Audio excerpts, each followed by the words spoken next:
Hello and welcome to another edition of the Paranormal Concept Show, exclusive to the PAUK radio network. I'm your host, Paul Rook, and as always, I am joined in the studio by the stupendous Kerry Greenaway and Richard Clements. Hello, guys. Hello. Hello. What have you been up to this week? Richard can go first. Yeah, go on. Me? No, I've had quite a week. I was still enjoying the... He said whilst coughing. Oh dear, he's choking to death. It's a good job yeah. we're not doing cemeteries because he'd be dying to get into them. Yeah, that's right. That's right. No, just, quite quiet again, sort of like... January's a funny old month, isn't it? Sort of just after the Christmas and New Year. So, but we're coming out of it. So hopefully February will be a bit better. Yeah. Definitely. We had sun this afternoon. Oh, yeah. We had a bit of sun. Makes you feel so much better when you see the sun. It does, doesn't it? Not that grey, gloomy sky of January. Oh, dear. I've been very busy, as always. Yeah, because someone said you was in retail. You know what? I am. I know that's Okay. it's a really small secret. It's a really, really small secret. Everybody knows. Yeah.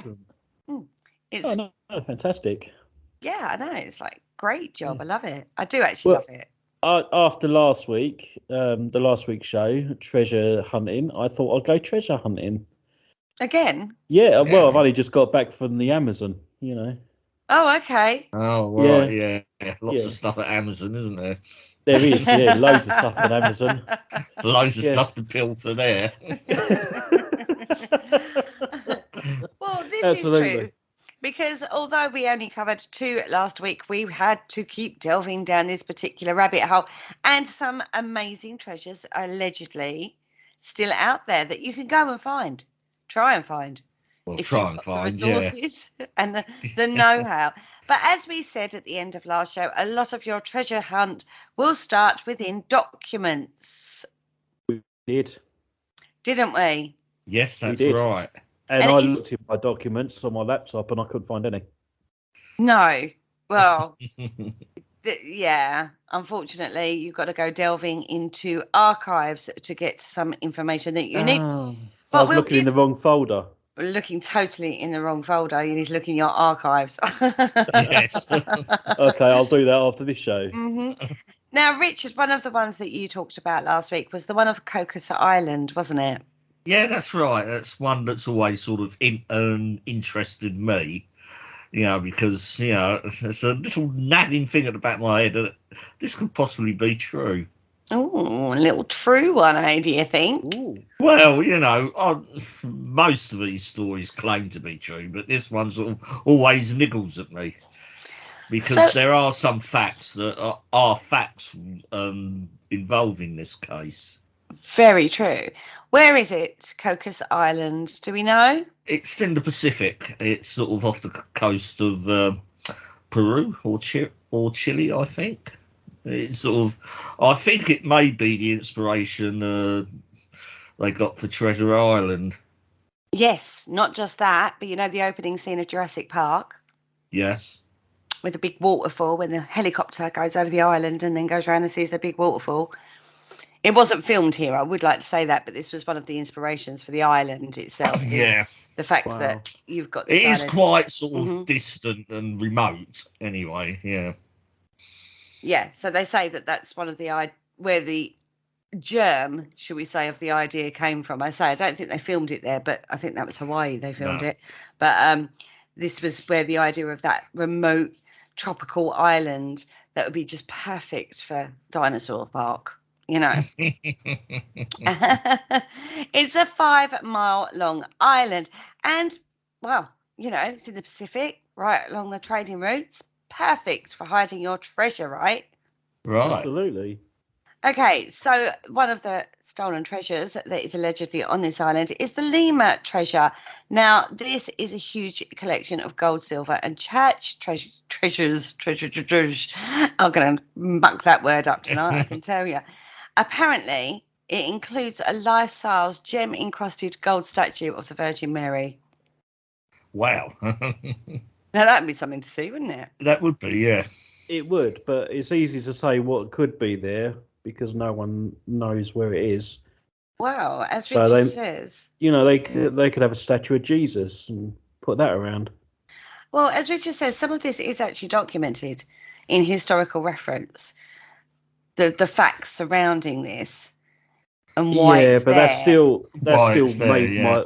it's still made my man, isn't it? Yeah, I'm not disagreeing. I mean, Yeah. no one's found it yet, so. Playing devil advocate and all that. Yeah. Yeah. Well, this all happened way back in the early 19th century, and basically, we were in the middle of a revolution. Viva la revolution. Vive la Revolution.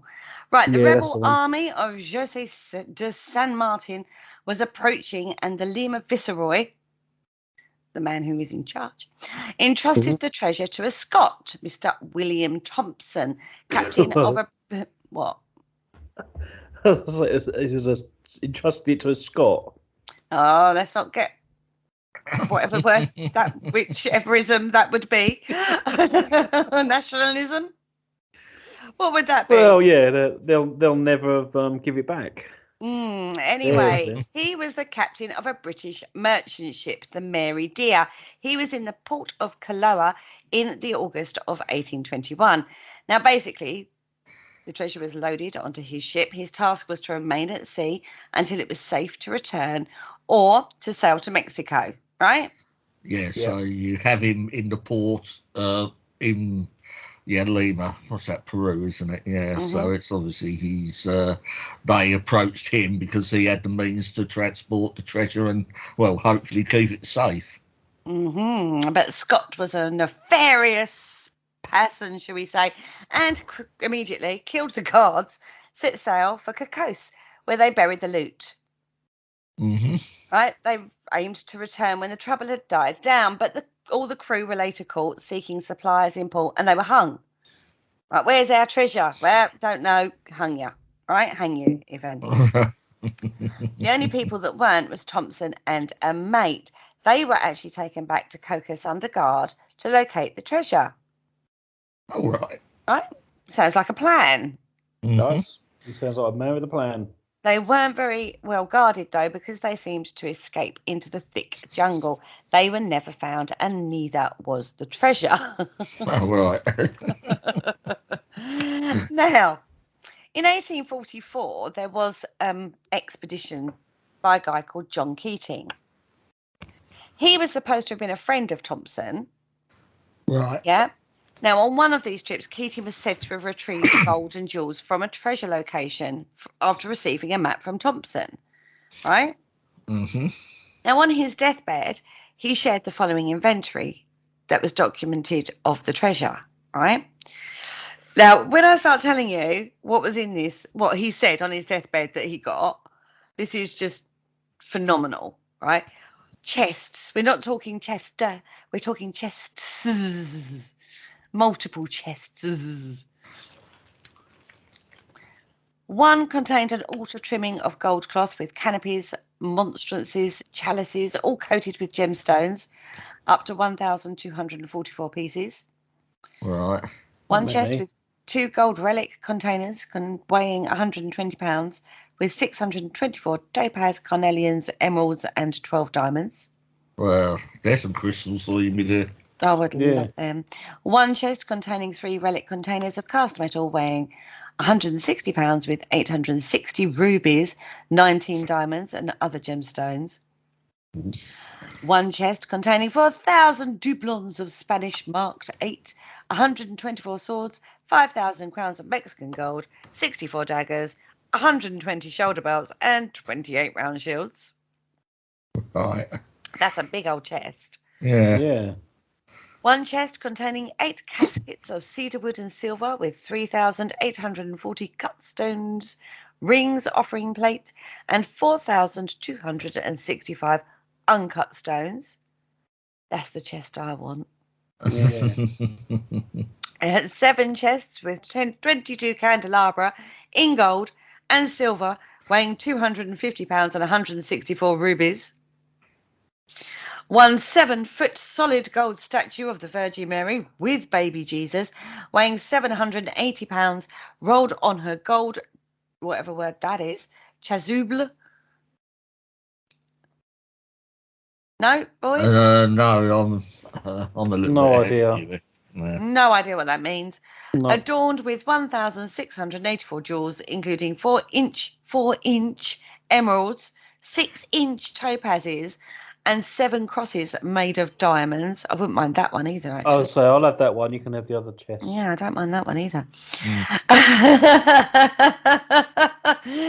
Quite a lot, right? Yeah. Well, that is, yeah. That's some inventory. But we don't know any more than that. No, it's It's- always the same with these treasure stories. It's just enough to whet your appetite and sort of let your imagination or whatever sort of well, they don't leave a lot to the imagination with that. Yeah. I mean, that's pretty much all of it, isn't it? Well, that's quite extensive, documentation. No, I say Yeah. documentation. What he said on his deathbed, yeah, this is what he shared. Now, he did say he was said to have retrieved golden jewels from the location itself, but the map hasn't come up. We don't know what happened to the golden jewels. His money situation didn't reflect that. You would think it would. Yeah. So who knows, right? It's a rumor upon fiction upon fact. Who knows? We don't know. Could it be just another legend that's attached to this island? Because when German adventurer August Gisler, he was the official governor of Cocos Island in 1897. Not really interested in the small group of tobacco growers living there. He'd brought them over with him, by the way, when he got there. But he was obsessed, obviously, in finding the treasure. That's kind of his motivation for wanting to be on the island. Mm-hmm. Sort of when, okay, I'm coming with my group of tobacco growers. Yeah, nudge, nudge, wink, wink. But all he really wanted to do was locate the treasure. Also, not just that particular treasure, the Lima Treasure, he was also interested in the treasure of pirate Benito. Oh, what? He sort of stored stuff on the island as well, did he? Or allegedly? Allegedly, he did. Now, apparently, he had dug out extensive system of underground tunnels in his quest for this treasure. Right. Clearly, he hadn't found it because he left the island in 1908. He got a lot of clues. Now, this is so reminiscent of one of Paul Rook's favourite little stories. Lots of clues to where the treasure was located, but he only actually walked away with a few random coins.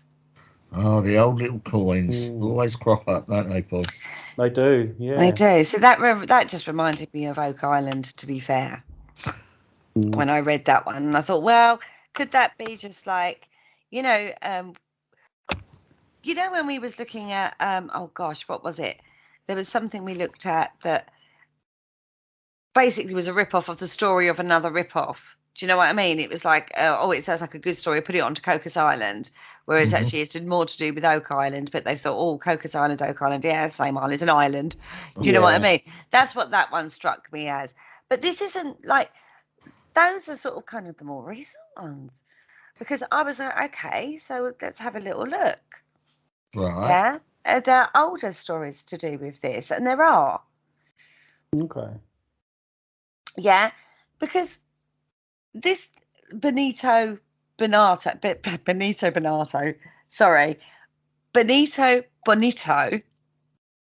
yeah, goes back further. It goes back a little bit further. Okay. Now, his haul is estimated at £300 million in today's prices. No, not much. He was a pirate. They reckon he pirated 350 tons of gold. He burned loads of Spanish galleons. I mean, why the Spanish were sailing around with all their money and wealth on their ships, I really don't know. But, you know, they seemed to, because it was always Spanish galleons, right? Well, they would use the galleons to take it back over to Spain. That's why, that's why they always had the good. There was some quite spectacular treasure galleons. They used to go in like convoy, and yeah. Is that why? Mm. Weren't very foresighted, were they? After a couple of times, you'd think they would have gone, this ain't the best way to do this. We keep getting pirated. Keep getting like ransacked by the pirates, you'd think, wouldn't At least you? the pirates knew where to hang around. Well, this is true. Like X marks the spot, everybody. Mm. Spanish galleon here. Anyway, he was alleged to have buried his treasures in a deep tunnel in the Wafer Bay area of Cocos Island. Now, when you think about the guy who was digging tunnels everywhere, this may not be too far-fetched of why he was digging underground tunnels. It's got to hit another tunnel at some point, right? Right, Yeah. yeah. This island ain't that big. But his biggest mistake was when he allowed 2 Englishmen to join his team of pirates. Several years later, the 2 men were captured and sent to prison. But in exchange for freedom, they promised they would offer up the West Indian hideout of Benito Benato. And with that basically ended his life. That was the end of what Oh, he right, chose. so they haven't gotten, did they? Yes. He Mm-hmm. was grassed up. Yeah, he was. Terrible. Honestly, there's no honour amongst thieves with this lot, is it? It's No. not. I mean, I don't think you can really trust pirates altogether. Well, we have full Pirates of the Caribbean up tonight. Swashbuckling pirates. Love it. Well, it's got to be, isn't it? Pirates, treasure. What more do you want?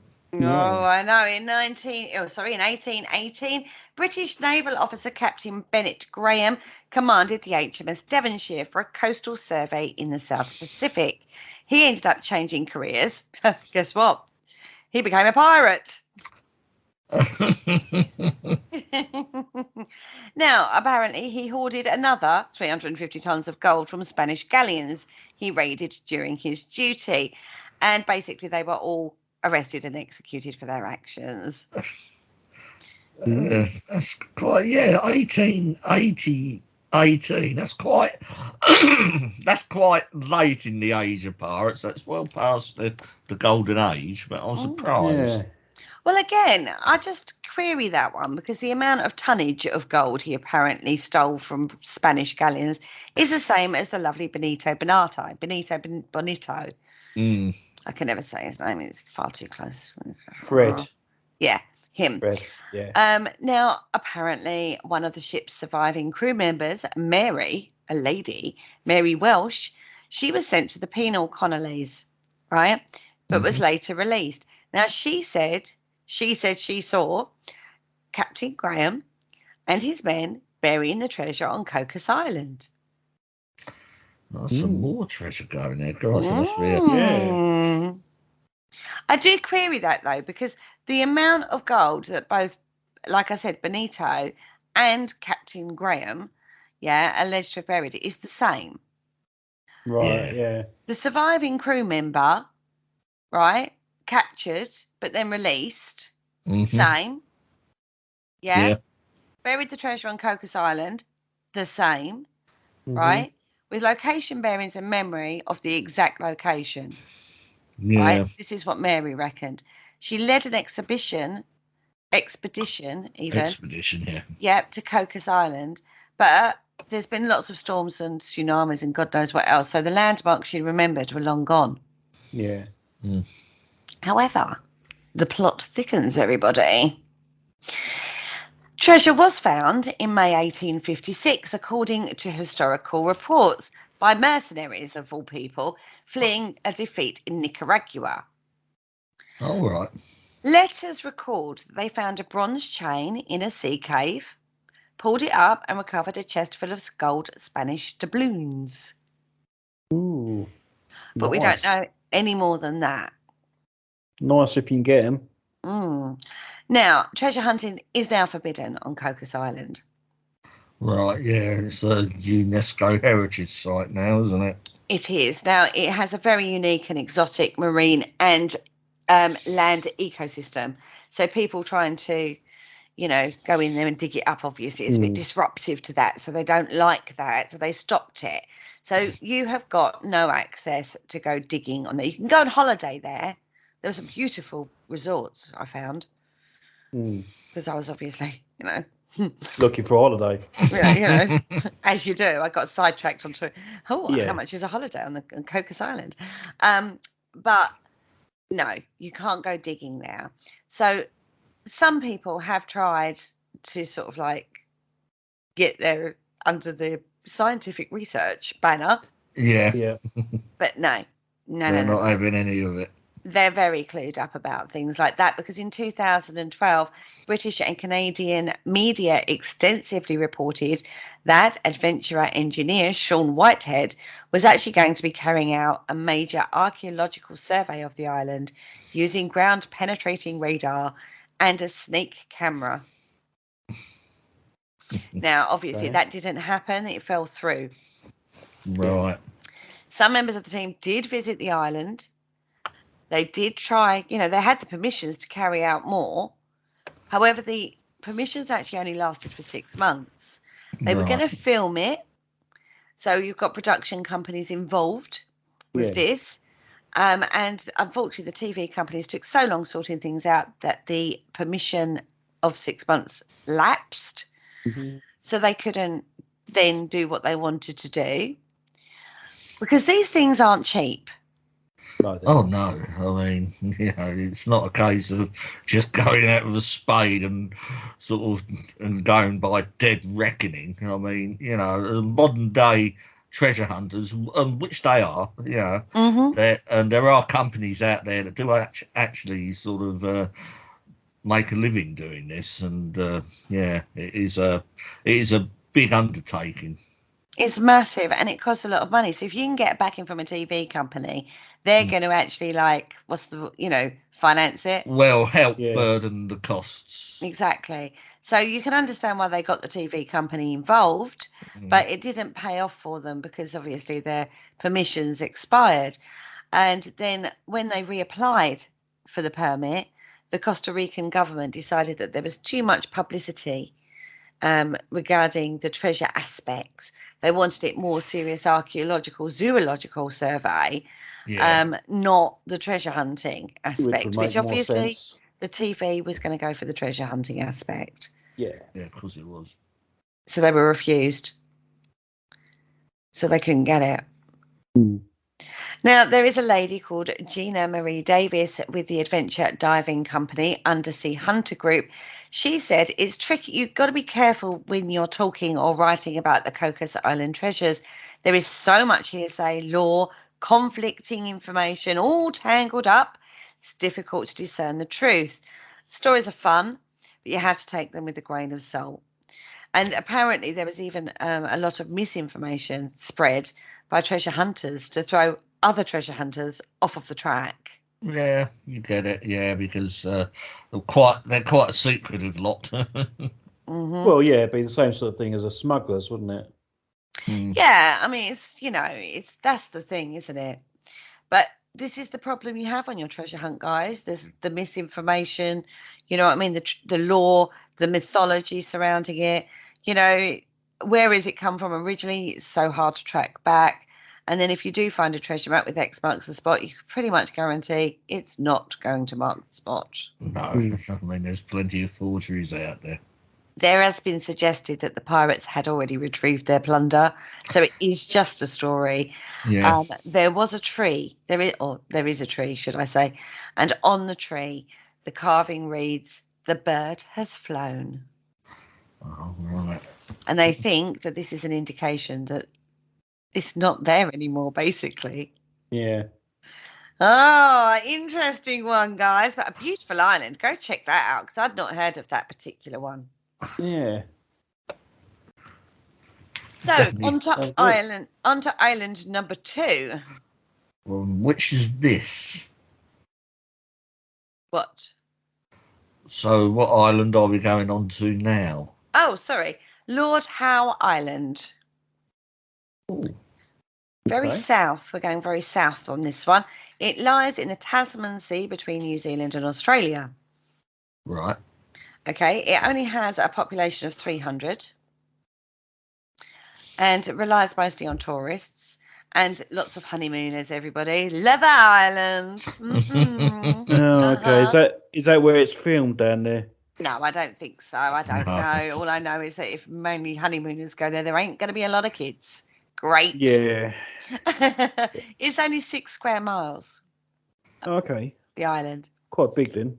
Yeah, but it seems beautiful, right? Imagine this is the epitome of a desert island that you would imagine a crescent shaped with a lagoon enclosed on the inner side by a reef teeming with fish. Oh, it Yeah. sounds Does sound nice, idyllic. doesn't it? On Yeah. the southern end of the island, 2 large peaks jut up into the sky. I think what sold it for me was no kids.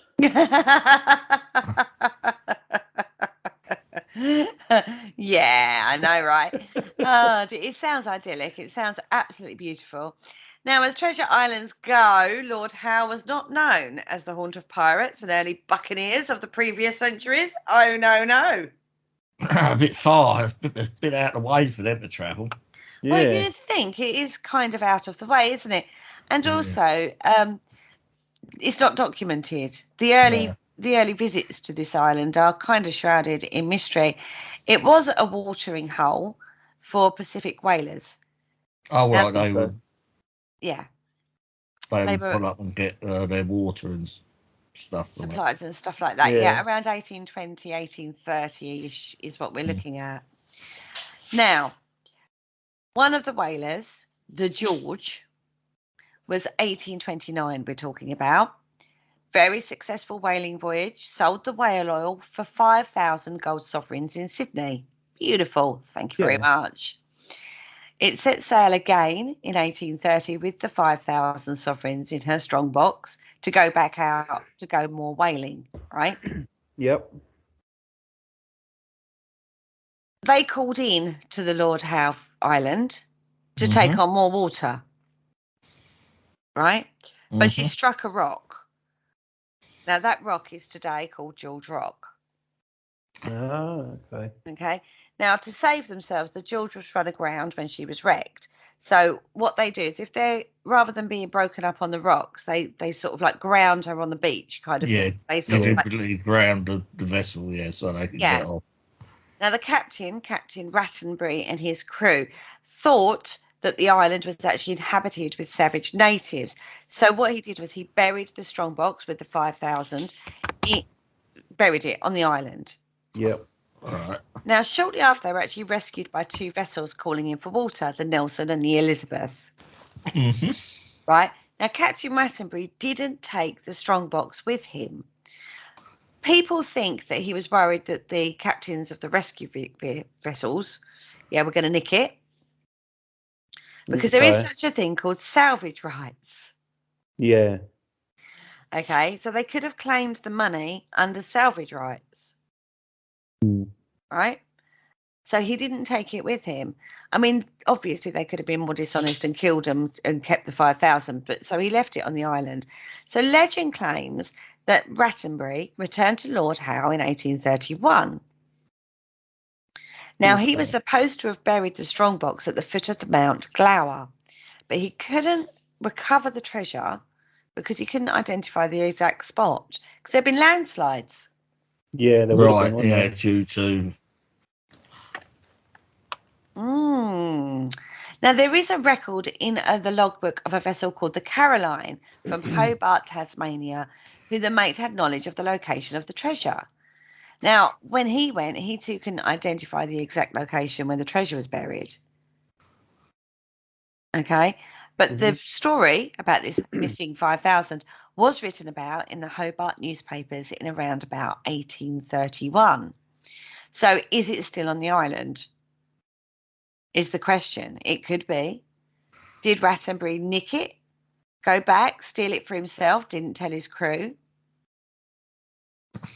Did they Well, there's a cover it in possibility. secret? Possibility. Told everybody that, nah, mate, we didn't get no treasure like this.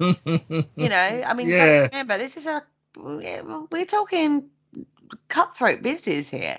Yeah. Yeah, there's a lot of well, alleged money or monies lying there and for the picking. But as you say, when people go back, regardless of how good your memory is, it's always difficult to sort of find exact spots where you've dug before or whatever. And I can see that actually happening. Mm. You know, It's rock probably slides. it's probably a supermarket now. Yeah. Well, we'll never know, really, I don't think, on that one No. either. It's, again, I think sometimes when treasure comes late, it's because it wants to. I Yeah. firmly believe that. My belief in rocks and stones probably comes into play here. But I do kind of feel that if the time's right, it will come to light, as it were. Truth will out. Yeah. Hmm. And I think that's the same for treasure. If it wants to be found, then it will be found. I don't think you can force the hand of it, really. Yeah. I'm not sure that it's the treasure that goes, "Oh, I want to be found today." Ah, see, that's your belief system. Yeah. Mm. See, my belief system is a rock, or, the gemstones or gold, or, whatever's in the treasure will come to light when it's supposed to. Mm. And that will call to you. They say the gold calls to you. And I do think that there's a modicum of truth in that. Not scientific at all. As total belief system. As total, like, longing. I'm back to Pirates of the Caribbean in my head, aren't I, really? Yeah, you are a bit. Yeah. Yeah. But it does. Rocks call to you. Trust me. The amount of times, like, I'll do a live and a piece will be there and it'll play. It'll just call to somebody and they go, I've got to have it. I've just got to have it. And there's nothing you can say as to why. Is it just a basic want? No, I think it goes beyond that. Well, I mean, in as you said, in the Pirates of the Caribbean, they had that gold medallion, didn't they? I don't know what that was. Was that a doubloon? Yeah, well, And yeah. as soon as it hit water, it called for the pirates. Hmm. So no, I can understand where that But I've comes seen from. it too many times to discount it as a. Yes, it's probably just, a psychologist will say, oh, yeah, it's just because you want it, you like it, you want it, so it plays on you until you get it, kind of thing. But I don't know. I think you could, of all the pretty rocks in a room, you could pick the ugliest little one because that's the one calling to you. There could be better quality, better priced pieces, but the ugly little bug in the corner could be the one that's calling to you, and that's the one you'll get. Yeah. And I've seen it time and time again. And I'm going, well, this one's a better quality, better bang for your buck, as it were. No, I like that one. Okay, that's fine. Do you know what? It's really weird. Yeah. That's all I can say. So I'm not going to discount that factor. So I do think that, yeah, anyway, that's belief system going on there. Let's have a look at another one, shall we? Yeah, let's Oh go yeah, somewhere we're else. going. Where are we sailing to now? Oh, I think we're going to go around. Oh, I don't know where we're going to go. Portugal? Yeah. Yeah. Because there was a ship called the Flor de la Mar, meaning flower of the sea. It was constructed around 1502 in Lisbon, and it was a carack. It was a great carack. I don't know what a carack is, but wonderful. Well, there we are. A very good carack probably means was a- cargo. Shit. It was supposed to be the largest Maybe it's carack of its Irish. time. Maybe it's the Irish, and it just got shortened Yeah. down over the time, and now it's crack. It's a type of boat, everybody. But it was a great crack. She survived for almost 9 years before its final wreck, and this was when the great treasure, typical, was bought from the Sultan of Malacca in present-day Malaysia. Right. Okay. Right? She was 118 feet long, 111 feet tall, and 400 tons in mass. Right? And she was actually built for her journey to India because Portugal very much wanted the riches of India. Well, they did own a little piece of India. It's where Goa is, isn't it? That's Portuguese India, or was. Yeah. Wow. All I can say is we're a greedy bunch of people, aren't we? The human race. Yeah, definitely. She did a lot of voyages, wars, saw the conquest of Malaysia, then Goa until its final destruction. Oh dear. It was initially constructed for shipping of goods and spices, but her weight caused problems. Okay, she was a bit of a wide load kind of ship. So she needed it. She needed to go on a diet. She was a big berther. Yeah.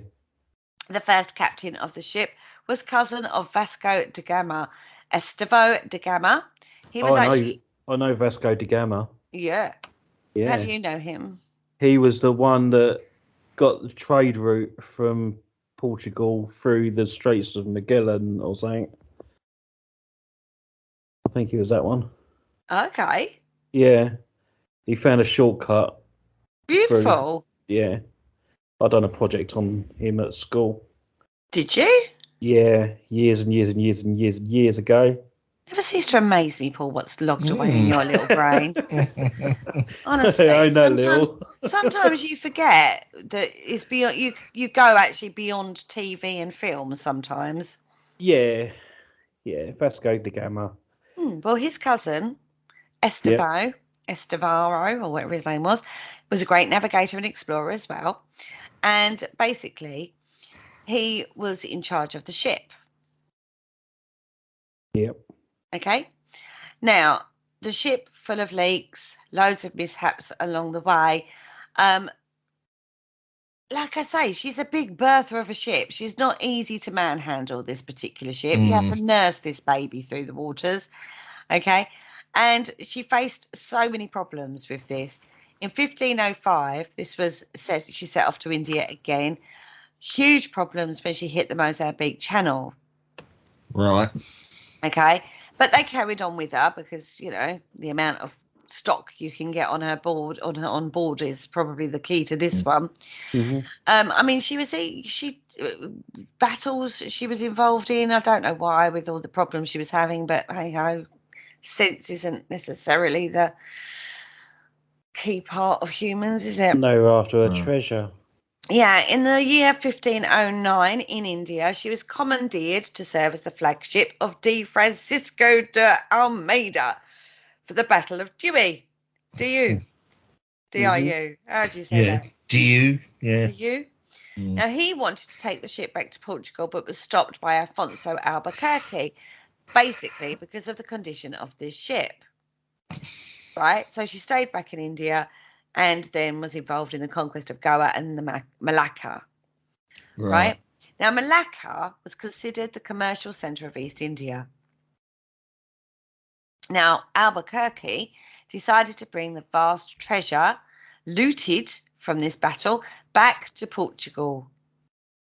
On the way back to Portugal, the Flor de la Mar faced heavy storms along the northeastern Sumatran state of Pasay,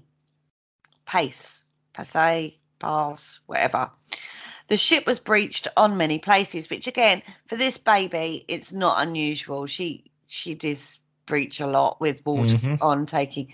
Loads of casualties occurred. It was a very hard storm. The ship couldn't survive and sank into the deep sea on the 20th of November, 1511. Now, this is off the Tamia Point in the Kingdom of Aru, Sumatra.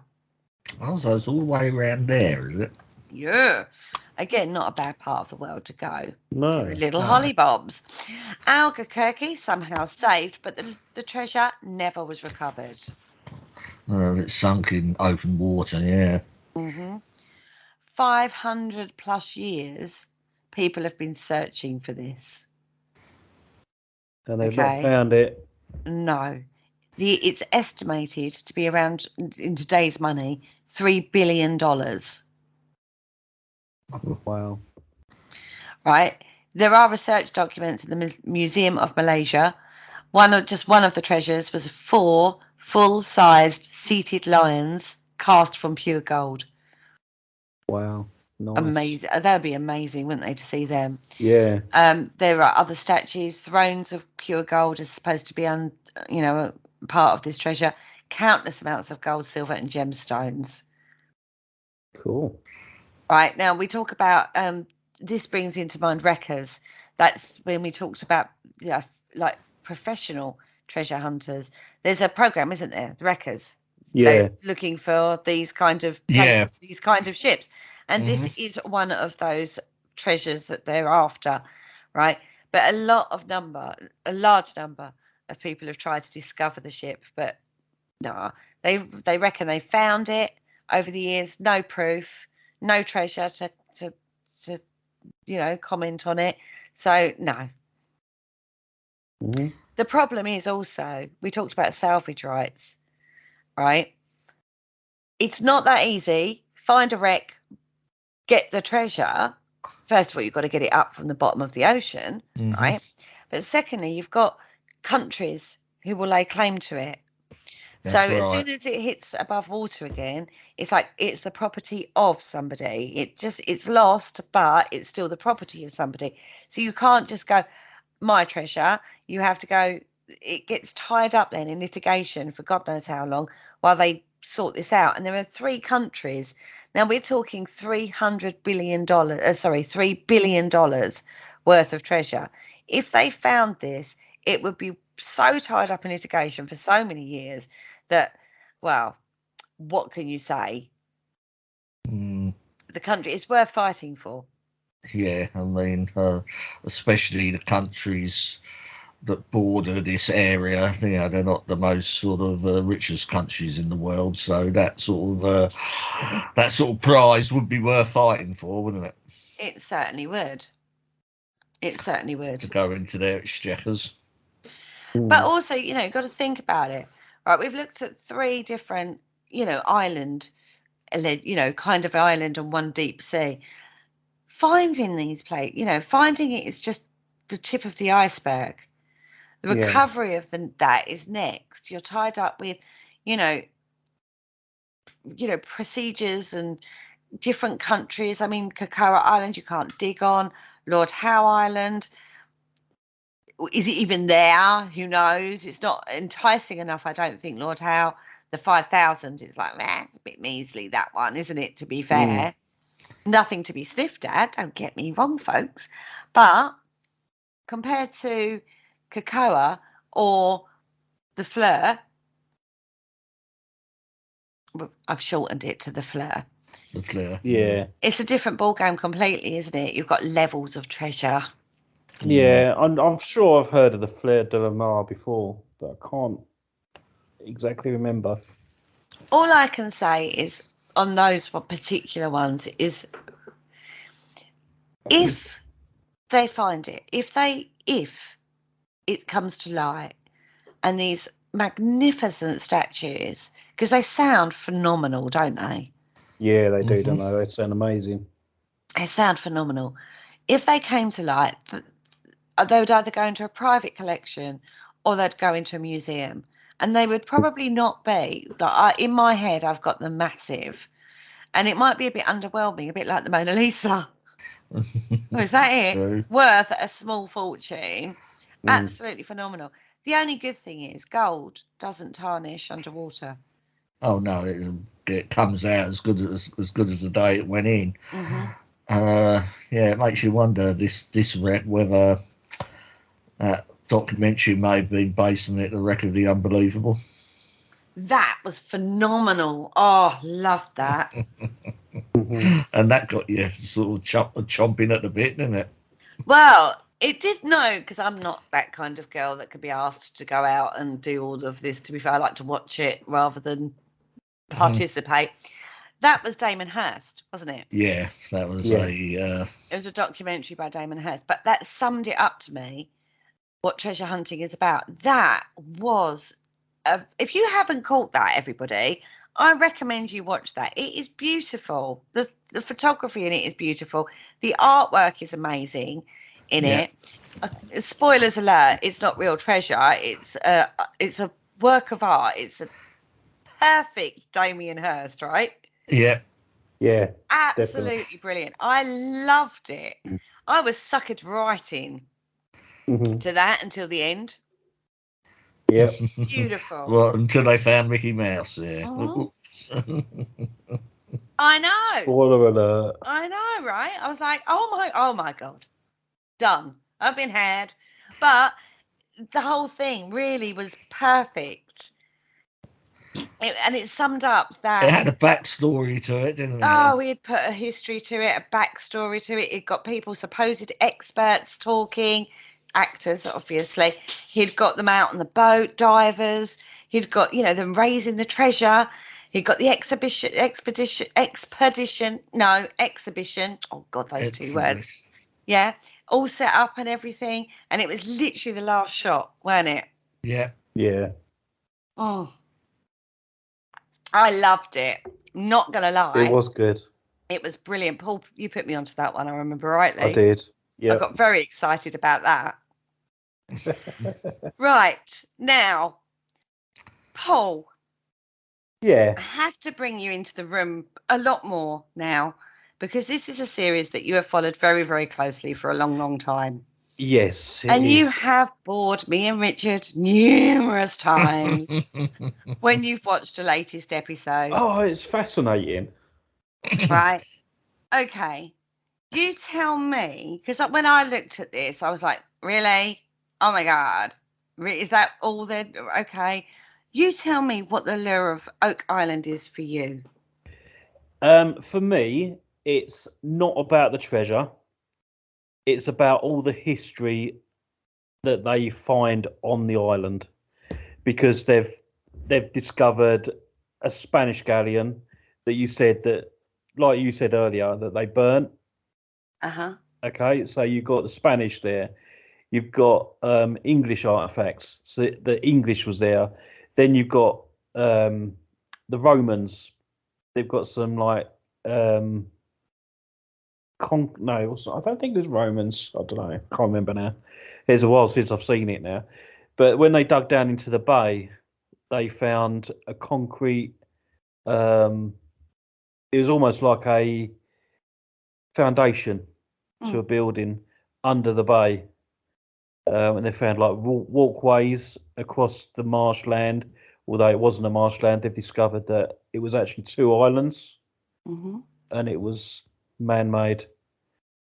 So it's there's just so much going on, and there was it was also divided up into certain plots, and there was um, a black guy fighting in the American Civil War, and because he done so much fantastic work for them, they actually rewarded him with one plot of this land, and he grew cabbages of all things. But this guy, from a poor beginnings, then bought himself further three plots. So they don't know where he got his money from, because all he done was sold cabbages. Maybe there was a huge market for cabbages. Well, then there may have been a huge market for cabbages, but I'm not sure enough to buy another three plots. But they claim that he found underground walkways and passages and stuff, and then it's got references to the Tree of Life. So there's so much going on that island that it's not just about the treasure. I personally don't think there's going to be any treasure there at all. But it's just the history. It's just the history that they keep banging on about and bringing in. I mean, the Knights Templar, for example, is mentioned quite a lot, because they've found carvings on rocks and stones, not just on Oak Island, but on the mainland as well. It's fascinating stuff. Right, but I wanted to know where all of this Oak Island mystery all began, to be fair. So I sourced out the actual website. Yep. There is an Oak Island website. It's got a heck of a lot of information on it, a lot of documentation. So it's not just like a folklore story. This is one of the best researched islands, I think, that there is, which I was surprised at. I was shocked at how much was on that website. So it's worth checking out if you have an interest in Oak Island beyond the television program. Yeah, definitely. I would say. But it all started in 1795. David McGuinness made his way over to Oak Island on a fishing expedition. And he found himself in a clearing in front of an old oak tree that has some unnatural scarring on it. He thought, oh, that looks strange. And he thought that looks like a rope and tackle system has been used. Yeah. Right, which would lower material down or up, it was that kind of mechanism. But there's nothing there to indicate what. Oh, sorry, I do apologise for the background noise there. What the mechanism would have been used for. But there was a depression beneath the tree. It's about 4.8 meters in diameter. Right, so he then come to the conclusion that that was a shaft. Yeah. Right, so the next day he returned to Oak Island with his two friends, Anthony Vaughan and John Smith. Now, they just had picks and shovels with them, and they started digging. As you do. As you do. They found earth still bore pick marks on its smooth clay side. So it's proof kind of to them, it verifies to them that it's been dug before. Yeah. Okay. At a depth of 1.2 meters, they actually hit a layer of flagstones. Mm-hmm. They then removed those, and that revealed 3 packed logs at 3 meters, 6 meters, and 9 meter intervals. Yeah, that's right. They removed these layers of logs, but then they sort of you get into the depth now where they kind of think, oh gosh, we're going to need a bit more than picks and shovels. So they left the island, returned to the mainland, but then they were going to go back, right? They knew that they were going to go back. Yeah. However, it was 9 years after they got to this point before they were able to return to Oak Island. But they found it exactly as they'd left it. There's nobody else that had fiddled with what they'd left. Mm-hmm. Okay, so they decided to go in with a local businessman because, again, you need a bit more. They're looking at it and going, it needs more than we can give it. Mm-hmm. So they got Simeon Linz, who is a local businessman, right, who was able to provide more financial backing and more labour, basically. So everybody's working now in a syndicate. The belief that there is a huge amount of treasure on this island comes from sort of this point, really. What could be buried? Well, who could have gone to this much trouble to bury something? Right, so they're assuming that there's a huge amount of treasure buried there. Yeah, I mean, going from obviously what the TV show says, whether or not you can take that as gospel, is that it could be Spanish. Simply because obviously you've got the Spanish galleon sitting right on the doorstep that they could have moved the gold off of onto the island to hide it, and then to hide the ship, they burnt it. Wow. At this point, they don't know. They're just working on an assumption that there's buried treasure there. Oh, it's a huge assumption. Yeah. They dug deeper. More oak platforms were recovered at 12 metres, 15 metres and 18 metres. And then finding additions of coconut fibre and putty. At 21 metres, they hit a platform of plain oak, followed by more oak and sealed with putty at 24 metres. This is deep. This isn't like... Yeah. This is really deep. Right? Now, at 27 metres, a stone... Now, the stone is not native to the area, was actually recovered, bearing an inscription. Now, unfortunately, the significance of the cipher on the stone was lost on Smith, right? Mm-hmm. Because they say that the inscription, well, he actually put the stone in his fireplace, and that has since been looked at, and they reckon that it says 40 feet below, £2 million are buried. Yeah, that's what they say. That's what they say now. But at the time, Smith didn't decipher that. Right? No, there has been other people looking at that stone because they lost it for quite a while. And they actually, I think they found it in a barber's shop. Okay. I think.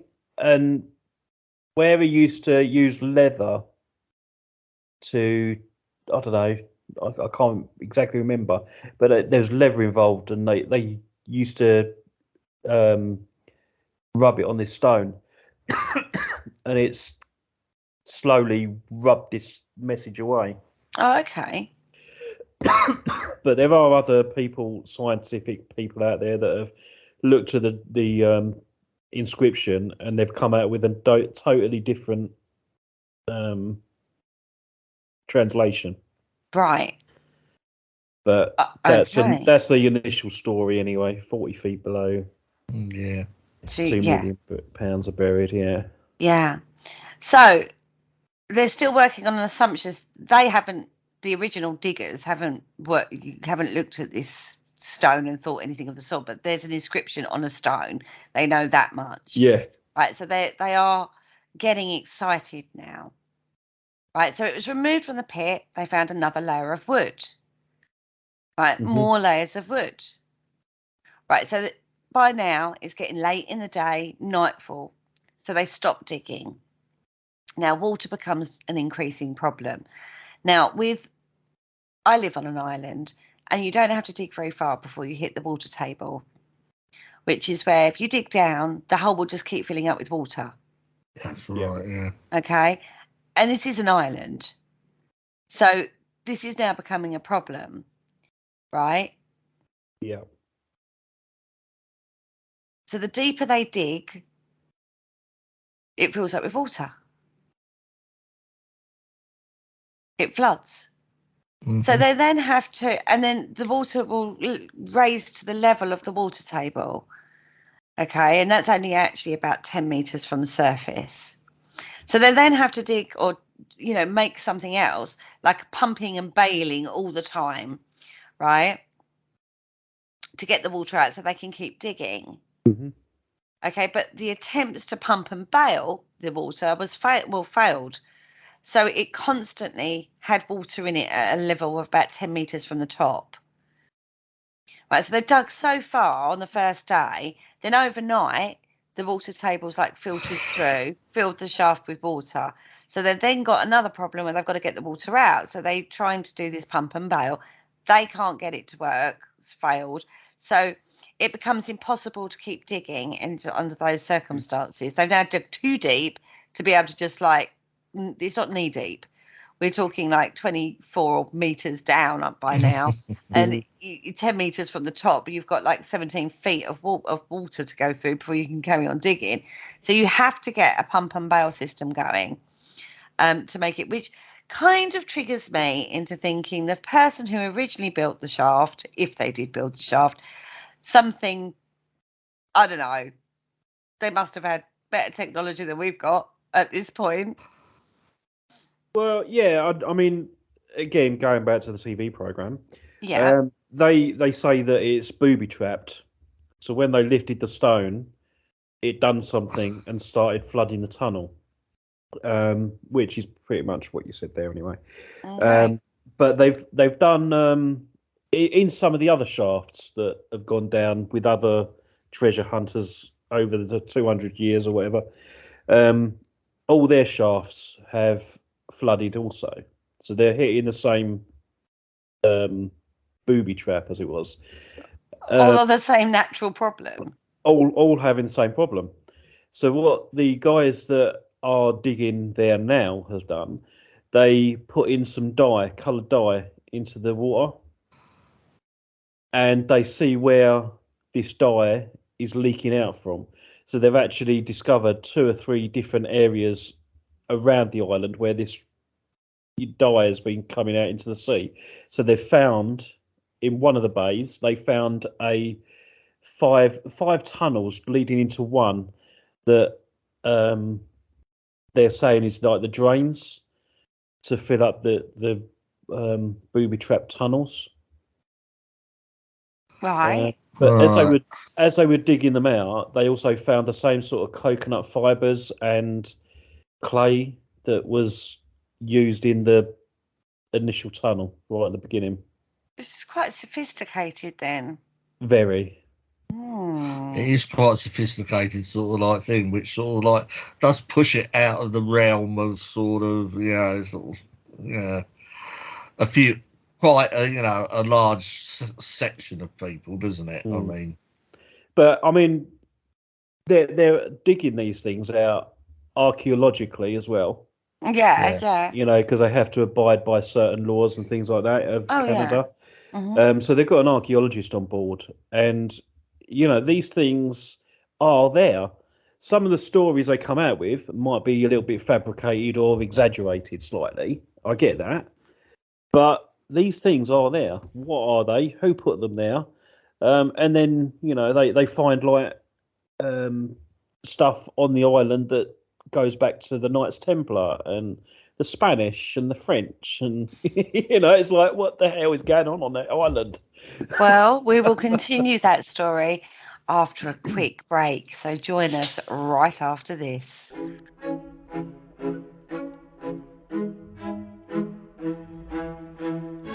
Hello, Harry Price here. If there's nothing me and my friends enjoy more here on the other side, it is to sit back and relax and listen to the Paranormal Concept show right here on the PAUK radio network, broadcasting a plethora of interesting and informative content for all your paranormal needs. Find them across social media to keep up to date with forthcoming shows and all their other adventures. Hello, is there anybody there? And welcome back to the Paranormal Concept show, exclusive to the Paranormal UK radio network. Now, before the break, we were exploring and we'd hit Oak Island because we had decided that the others are a little bit too for us to worry about. So we've gone on to even more of assumption of treasure buried. And we're on the original story of Oak Island, of where all this began, really. With lots of references from my lovely Paul Rook, who's watched the series. Does help, doesn't it? So they'd found a stone that had a cipher on it or an engraving on it. Didn't know what that said, so they'd shoved it in a fireplace. That then went missing. People have then found it recently and ciphered it. Originally, it was translated to 40 feet below £2 million buried, but since then, other people have looked at it and translated it as something different. And they've been digging this hole and having a problem with it filling up with water, basically, and they couldn't bail it out. So what happened was they then had to abandon digging because it was becoming an impossible situation at this time. So the project was abandoned for a year. They all returned to their farms because don't forget, they're still having to earn a living. So they've got farming to do. So they had to go back to their farms to do their business. And then they went back, right? It was then decided to dig a separate treasure shaft. They call it the treasure shaft. That was dug next to the original to basically drain the floodwater into the new chamber. Yep. Okay. At 33.5 meters, the original shaft that they tunneled into, right, it didn't work. No avail. The new shaft caved in. So the original shaft then flooded back up to back to its usual level, 10 meters below the surface. So that didn't work. Right. So everything they're trying to do to keep digging on this shaft is not working. No. It's almost like we could almost go into the curse of Oak Island. Do we have to? No, Okay. we're not going to. Because at that point, I thought, well, everyone talks about what the TV series is bringing up. And yeah, fantastic historical research and archaeological study going on. Where did it all begin? And that's kind of where I left it at that, because that's where it began. I mean, there has been so many expeditions to try and find this treasure. No one's ever found it. They found tantalizing hints along the way, as you've said already, Paul. But ultimately, there's no actual documentation or original. They just worked on an assumption that there's treasure there because they've found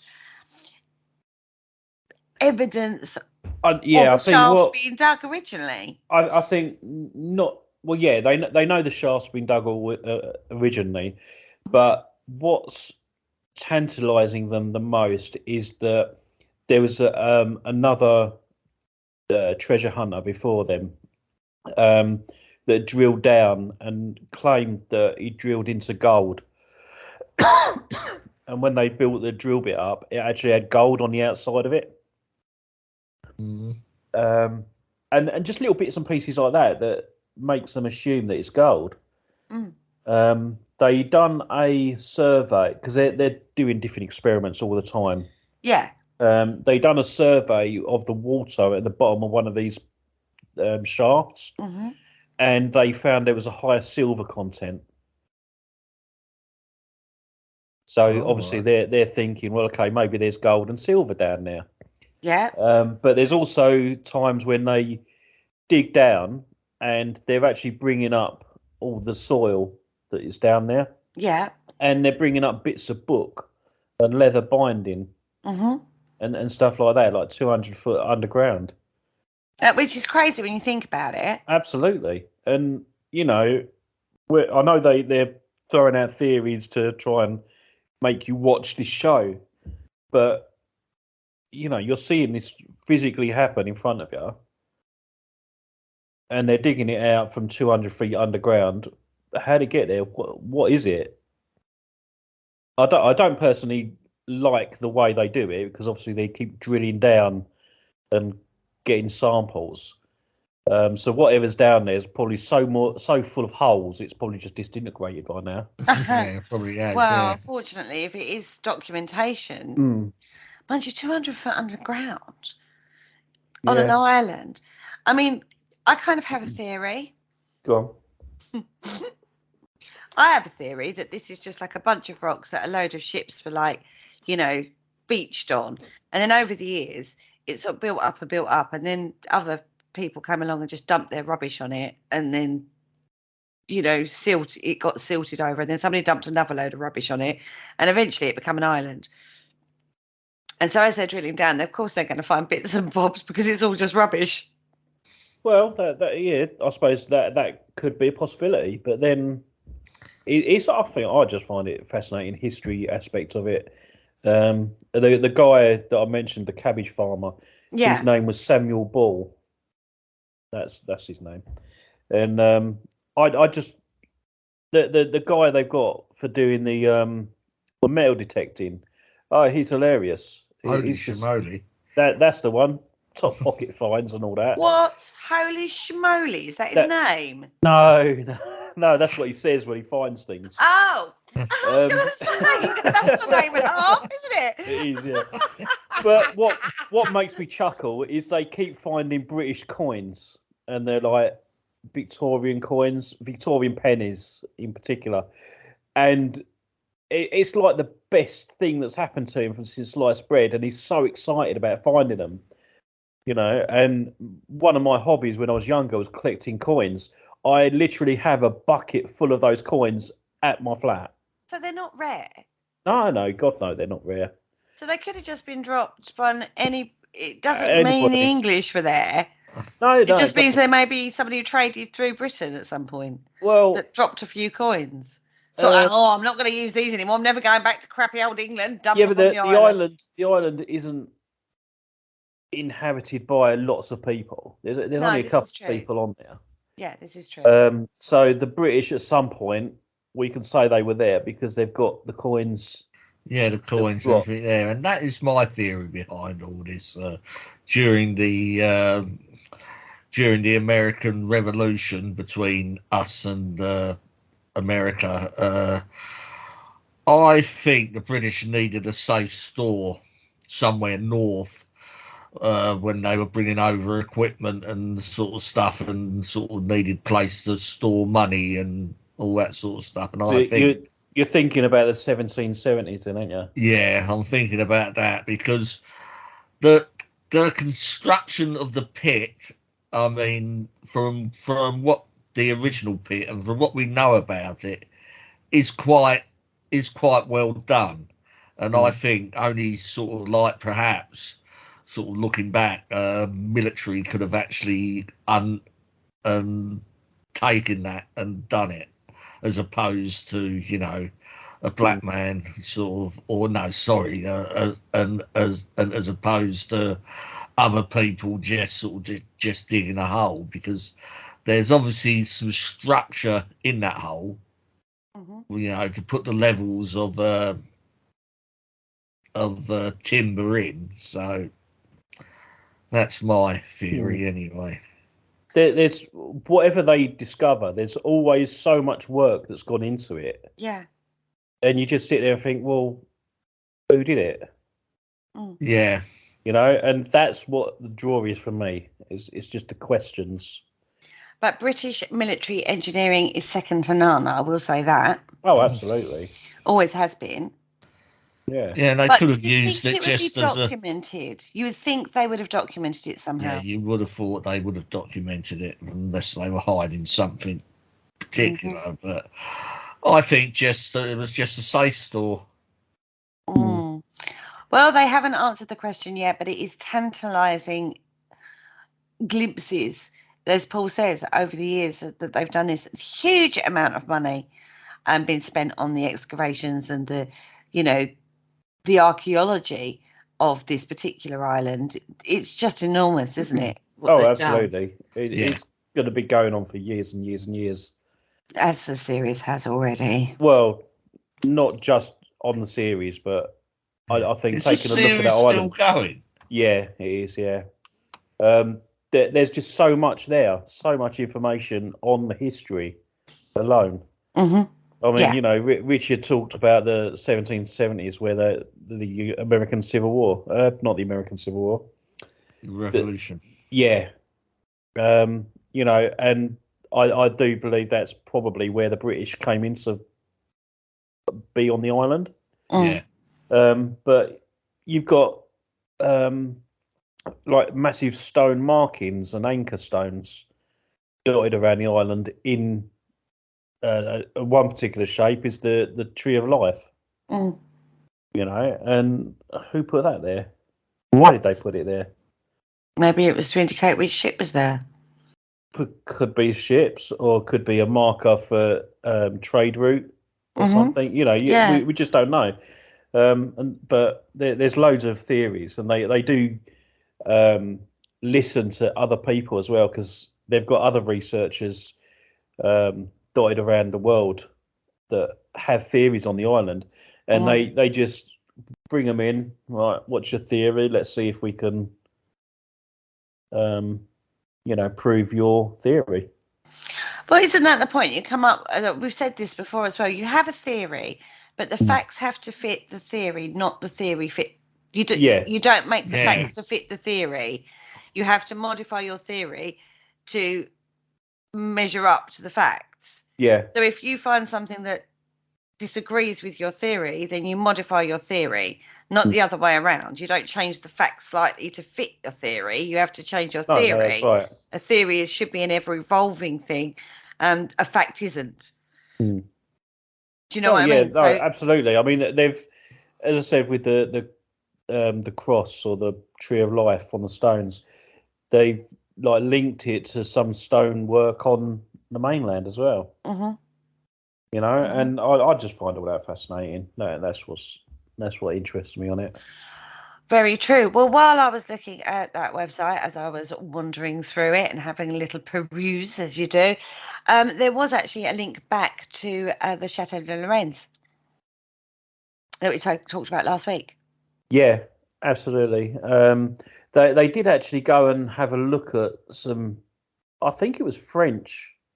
Like they went to a Bastilles castle dungeon, didn't they? Yeah, that's it. And there was like loads of graffiti written on the walls by the Knights Templar. And strangely enough, about a week after that, the metal detector man, he found a lead cross in the shape of what was graffitied on the wall in France. So again, that's another link to the Templar. Yeah. It's crazy, isn't it? When you start, it is incredibly fascinating. I will say that, whatever way you want to look at it, it's an incredibly fascinating thing. The only problem I have is I get annoyed when they backtrack all the time on the series. This is so they're focusing on one thing, and then they keep reiterating it. Yeah, we got that. Move on. Do you know what I mean? Yeah. Get on with it. I kind of want a condensed version rather than a re-examination. They show the same clip several times. It annoys me. I think that's something to do with the way they do their production documentaries. It is the way they do it, because we saw that. Isn't it the same team that did the Skinwalker Ranch? Yeah, it is the same. Yeah, it is the same team that done Or it. the same production company, should I say? Yeah. Yeah, so you see the same sort of thing in that as well, and that annoys me after a while, because I want to get on with it, move on. We've seen Yeah. that bit, you've tantalised, but then there's something, a lot of that's to do with where the advert breaks come in. Oh, absolutely. Yeah. I So, mean, they were like- doing that on Batman years ago. Yeah, That's how true. they started. Yeah, that's true. But it's just the way, because they incorporate adverts, so they then like sort of recap at the beginning again, Yeah. do another little bit, break for an advert, recap. It just, that formatting does annoy me a little bit. I prefer a much smoother evolution of a story rather than the recap all the time. But that's personal choice. That's my personal choice, quite frankly. And I'm not a production person. It obviously works because it's still going. It's still going. Yeah. Right, it's still going now. So let's move on from Oak Island. Have you got it out your system, Paul? Only for this week. Because bring you've it been back wanting next. to talk about it for a long time, haven't you? Yeah. And it keeps going on. Can we do a show on Oak Island? Can we? Oh, do we have to? It's But because it's so fascinating and it just throws up so much history. I can see that point. I can see that side of things. I'm not interested in the treasure. The treasure it's probably just Swiss cheese now. Oh dear, bless it. But then, having said that, like you said, they have got to conform to a lot of our, regulations to do with archaeology. It's like the same thing when you see they build a road or something. If they then uncover something or building in London or something like that, you see this quite a lot. They have to halt the building to do the archaeology. Yeah, that's right. And the archaeology takes forever. In London, they've got a big archaeological dig. I believe it's at Euston Station. Yeah. Because there's a big. It looks like a cemetery because there's so many bodies that have been buried there. Like an old Victorian graveyard. So they're doing the excavations, but because of the clay ground, they're actually pulling out the whole coffin. Yeah. Because it's been so well preserved. Yeah. Preserves it. Yeah. We do have a lot of clay in this area. Yeah.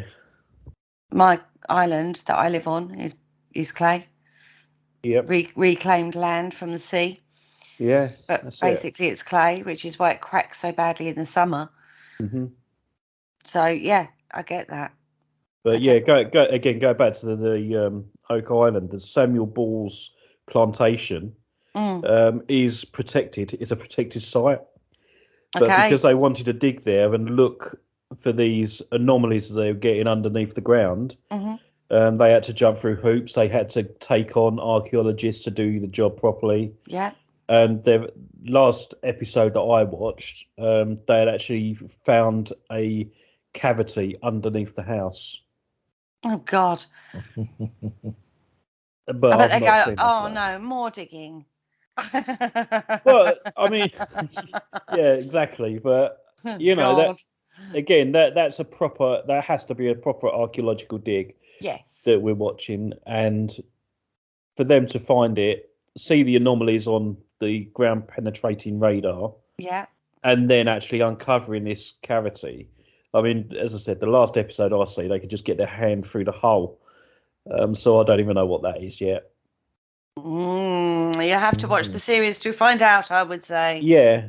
I mean, they'll probably say that's where he probably stashed his gold and everything, but... I was going to say, that sounds logical, doesn't it? Is that if you are making a lot of money and you live on a remote island, then you don't want it sort of just like on the side.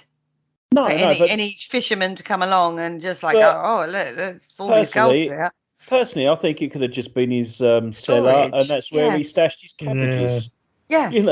Yeah, but quite possibly. They will probably tie it into the gold, and that's where he stashed his gold. And we found an old Victorian penny there or something, and not necessarily. Well, not necessarily.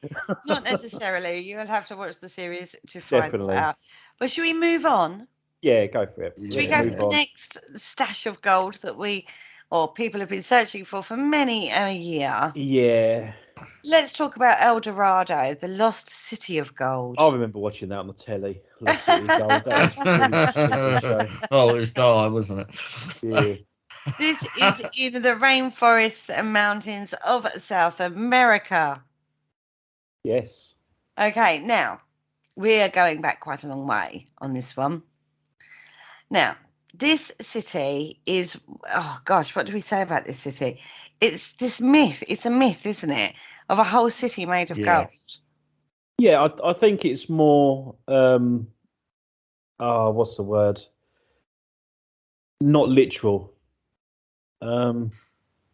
Yeah, I'm with you there, Paul. I don't think it's meant to be taken literally. No, It's, I think they may have had grand statues made of gold, but it's just a normal city, just with gold bits around it. And when a visitor came, it was like, wow, everything's gold. And Oh, then they just took it literally. That's what I reckon. I suppose it would be a bit like going to, The Emerald City on the Wizard of Oz. no, Rome, I was thinking more of actually. I was thinking more of a more Yeah. modern kind of, and going, well, around every corner you've got like a fantastic Roman, Golden statue. marble Yeah. statue, or So artifact or something. so And yeah, it's not, it's actually quite spread out across the city. so they would just turn around and say, oh yeah, that's a marble city. Yeah, that kind of thing. Whereas when you actually go, you think, well, it's not as much, it's not as Mm. compact as I thought it was. No. Do you know what I mean? But this is a myth that has endured for a long time.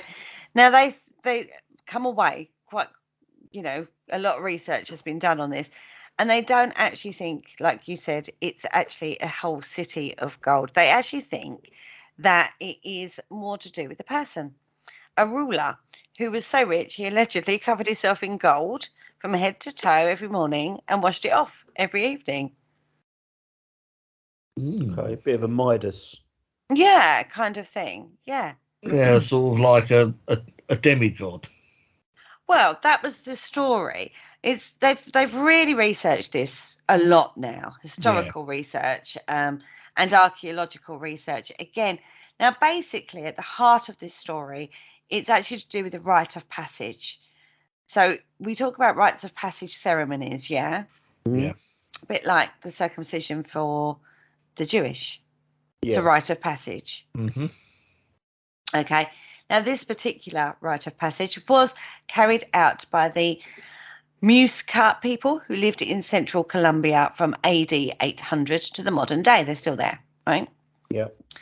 Now, Spanish chroniclers arrived in the 16th century. Yeah. And they began to write about this ceremony of the El Dorado.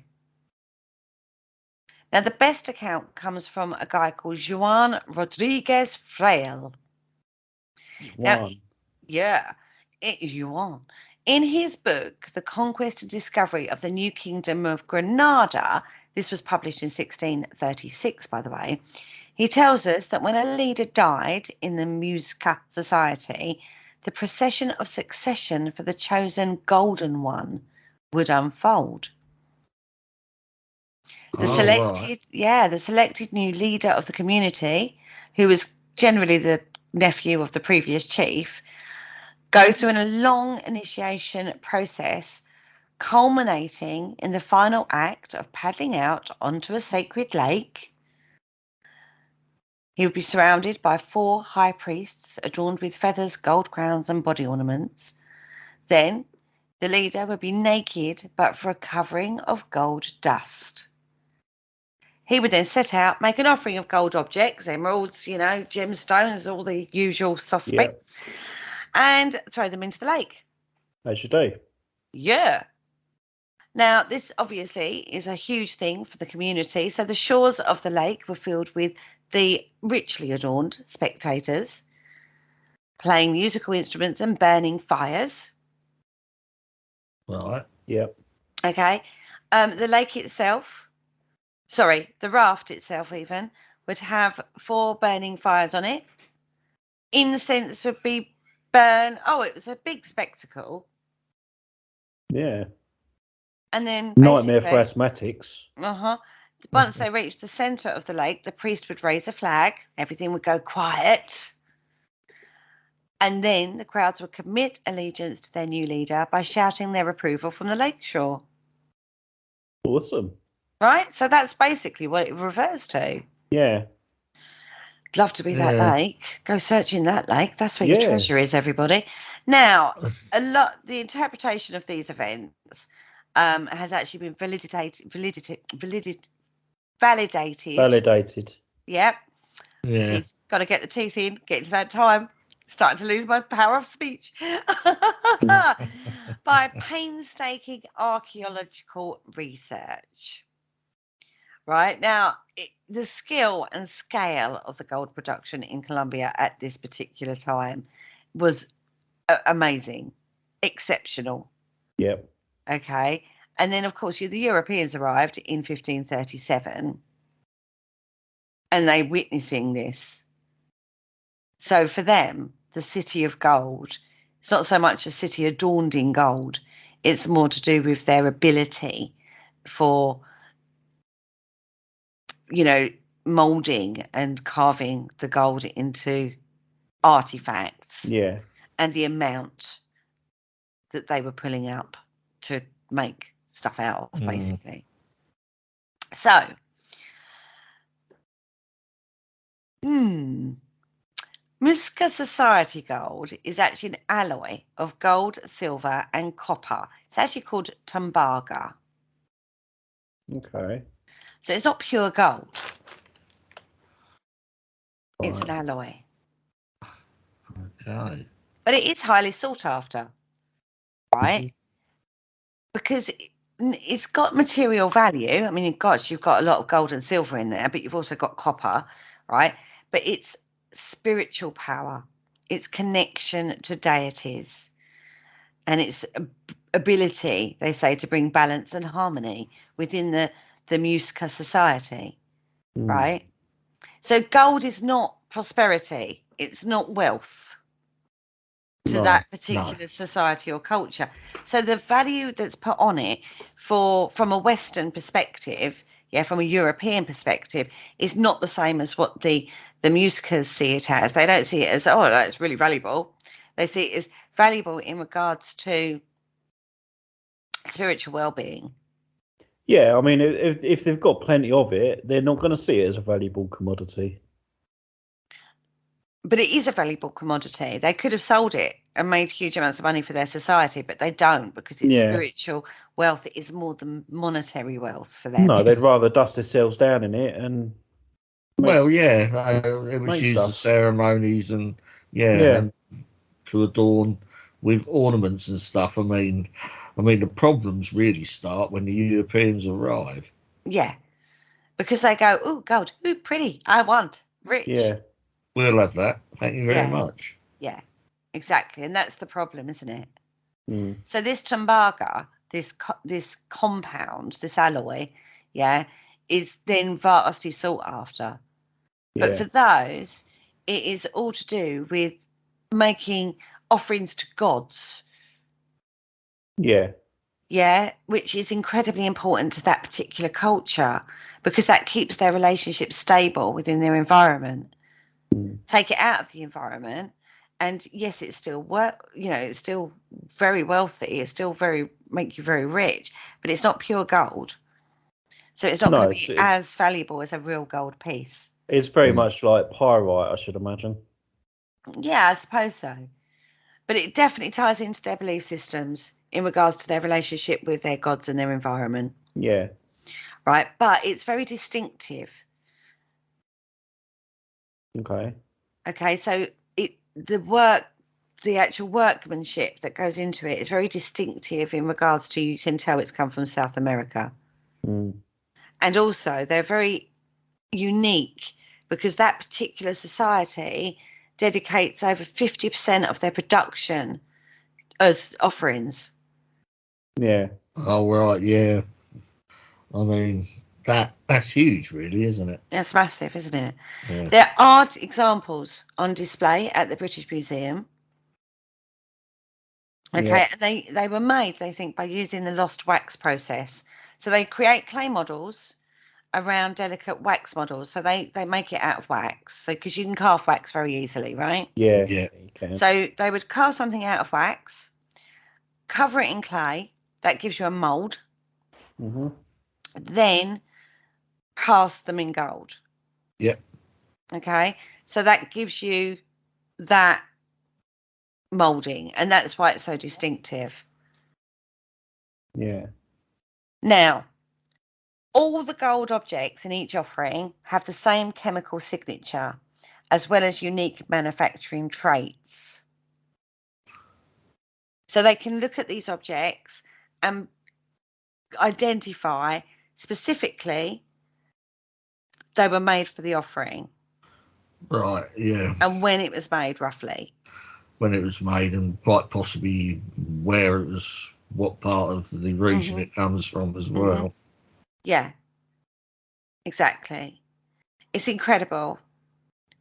Now, a gold raft that they talked about, remember we talked about the raft that go Yeah. out with the Yeah. four fires on it and all the rest of it, was actually found in Okay. 1969 by 3 villagers in a small cave in the hills just to the south of Bogota. Now, the scene on it is of a man covered in gold going out into the sacred lake. Now, that is the real story of El Dorado. Yeah. But you can imagine the myth we talk about, you know, it's one of those, oh, they do this there. And then someone says, oh, it's like a city of gold. They've got gold that's like flowing down the streets kind of scenario. Yeah. Yeah.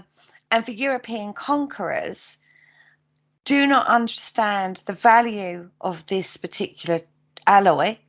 Yeah, they just see gold. Yeah.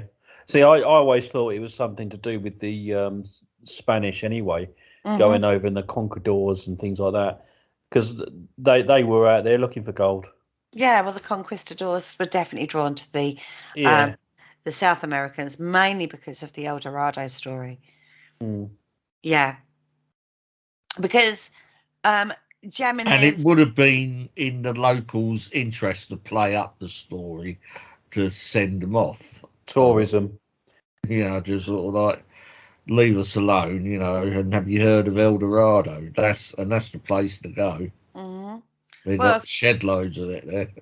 well, Spanish conquistador Jimenez de Quesada and his army of 800 men actually turned away from the mission that they were on to Peru and ended up in the Andean homelands. Yeah. Yeah. Yeah, they were lured, I say, deeper and deeper into the territories. A lot of them lost their lives, but they did find the gold working of the Muisca. It astounded them. They'd never seen anything like it before. Mm. And that's sort of where it all comes from. Unfortunately, people still believe this city of lost gold, and people still go searching for it now. Yeah. Yeah. You know, research institutions like the Museo del Oro in Bogota are still fighting against the rising tide of looting. So South America's history and artifacts are being looted to this day because of this lure of gold. And it's astonishing how much they are. In the 1970s, new sites were discovered by looters in northern Colombia. That actually caused the world gold market to crash. Really. Oh, yeah. Unfortunately, the greed of people, the majority of what's recovered is actually melted down. So the real value of these artifacts and clues to this ancient culture are lost because they're Yeah. melted down. There are surviving collections of objects in the Museo del Oro in Bogota, the British Museum in London. So you can get an insight into, a glimpse into the past of this Yeah. that tell the story, the true story behind the lost city of El Dorado. But unfortunately, the majority of what is looted, you'll never see. No. I never see now because it gets melted down and reformed. Absolutely disgusting practice. It is, it's but a shame, people isn't do it? it. Yeah, it's such a shame. So much gets lost because of, greed, basically. But then you see that in this culture as well, because I've seen I quite like the old antique shows, and you can buy silver, and it's obviously in like teapots and stuff like that. But then some people buy it to melt it down, Yeah. and I think that's disgusting. Should be allowed. Yeah, but then I don't know. I don't know. It's a difficult one. I think with things like this, you shouldn't because it's somebody else's culture. Mm. Yeah, if you go and loot somebody else's culture for your own personal gain, no good is going to come of that, I believe. No. Right? If the culture itself is doing it, that's different because it's within their cultural belief systems. Mm. Do you know what I mean? But not somebody else who's got no concept of their belief system or no respect. Yeah. I think that's what's lacking, isn't it? It's the respect. But then we've done it before. We've got things that we've hashtag looted. We've still got the Elgin marbles. That's Greek. Yeah. We've got probably a lot of it's not on loan from Greece. We stole that. We'll just look after that for We you. permanently borrowed it. Yeah, You'd but we've steal done it. it. We've done it. As we can't sit here and pretend we haven't. I don't know any culture that hasn't done that, quite frankly. No. It's not been donated to a museum. It's not on, permanent loan. It's not on. I mean, they're still asking for it back now. Yeah. And that was to do with we'd look after it for them during the Second World War. I believe it was the Second World War. I could be wrong on this. No, it goes back further. I mean, the Does it Elgin go back marbles further? are a bit, yeah. It goes back to the sort of mid to late 1800s, and the complicated thing about it is they actually sold them to us. Oh, did they? Yeah, I thought we stole them. No, that's what they want you to think. Oh, okay. So I'm believing the Greeks on this one, everybody. Oh, Oh, they well, they stole can't them. have. Well, In they that can't case, do anything, can they? Elgin No. is the name that he actually purchased them. All right. Because they were just lying around the foot of the Acropolis. Because originally they would have been right up, That's right. just under the roof, wouldn't they? Yeah, that's right. In a freeze, aren't they? Yeah, Or would sort have of round been. the top. But they were all just lying around the ground, and he made inquiries, and they go, "Yeah, you can have them for this." A pound. You can have them for a pound. Yeah, And he well, I went, can't have them thank back. you very much. I'll have that. Yeah, it makes you wonder. I mean, you could argue, go, well, we did buy them because I think, because the British Museum do still hold the receipt, as far as I'm aware. Oh, okay. Yeah, they probably. Yeah. Oh, no, I didn't know that. I believe the narrative Yeah. of we stole them. No, we didn't steal them. Okay. My sister thought they were like actual marbles, not statues. Oh, dear. I know, right? When we went to see them, she was like, well, where are the marbles? And my dad was like, this is the marbles. I relish in the one thick moment she's had in her entire life. It's normally the sort of thing I'd come out with, but no, she said that one. A very intelligent girl, my sister. Not on that day, she wasn't. No, not then. Anyway, let's move on. Oh, dear, bless her. I love her dearly. Happy birthday, by the way, sis. It was her birthday, so. Happy birthday. Happy birthday. Yeah, we don't talk about her birthday. She's like, no, another one. Let's just get rid of it. We're at that age. Are you going to tell everyone how old she is? No, God, no. She'd kill me. Literally. She would actually kill me. Oh, dear. No more than I talk about my age. Right, so let's look at the next one. What have we got? Now, this one I kind of thought was just a story. Captain Kidd. Okay. So tell me about Captain Kidd, because you brought this one to the table, didn't you? Because this relates back to one of your childhood films. Well, yeah, more for my brother really, because my brother's into the Goonies, and Captain Kidd apparently is the inspiration for the movie. Um, so yeah, he was a apparent pirate that, um, yeah, just stole treasure and buried it. Oh God, bless you. He actually started as a privateer, and the government actually sanctioned his piracy. Right. Yep, So that's what they basically, they the did that. government hired him privately Yeah. to attack the French ships. Hmm. All right, for money, obviously, and goods and Yeah, whatnot. So the government said, right, you can. It is piracy, but we'll let you do it because it serves our purpose, yeah, because we right? didn't like the French. Because we didn't like the French a lot back then. Anyway, he kind of like his crew mutinied against that idea, because he just decided to attack everybody because he didn't make any discernment whether it was French, Spanish, English. He didn't care. He was after money, right? Oh, Yeah. absolutely. He was very money orientated. He was like, well, but the government has said I can do this. Oops, sorry, you're not French, but we'll do it anyway. Yeah, Right. He was eventually captured, and the British weren't actually able to recover everything that he stole. Okay. So researchers narrowed it down to a few locations. yep. And now Um, he's become a big movie star, One-Eyed Willie. yeah. Now, Mhm. Clifton Beach in New Jersey is interesting to treasure hunters. Now, it's centered between Kids Rangers, where they used to stand, right? So the Kid Rangers are two giant elm trees, right? So they say that he used these as markers. Mm. They're not going anywhere. They've been here a few thousand years already, these elm Yeah, trees. So we use them as markers. So they called them the Rangers. Okay. And they were guides basically. So the captain would know where he buried his treasure. yep. Unfortunately, those trees don't stand anymore. Now Right. he's lost it.